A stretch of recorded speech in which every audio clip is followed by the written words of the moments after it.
sort of pre-training is kind of the words are flying by. Yeah. Right. Or it's like, the teacher is lecturing to you, and the models, the words are flying by, they're just getting a little bit from it.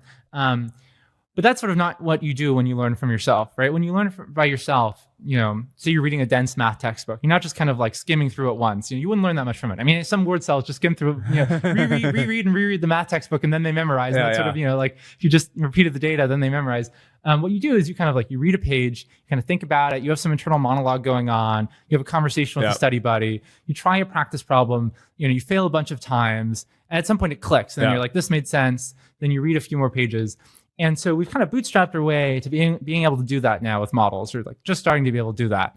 And then the question is, being able to like read it, think about it, try problems. And the question is, can you, all this sort of self-play synthetic data RL is kind of like making that thing work. Yep. So basically translating like in context, like right now there's like in context learning, right? Super sample efficient. Yeah.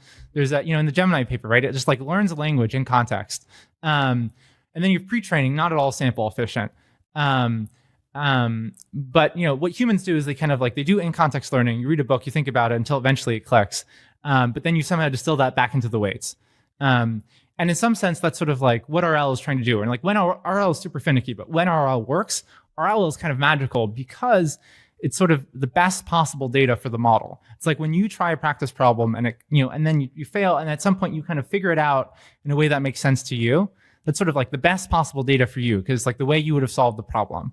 And that's what RL is.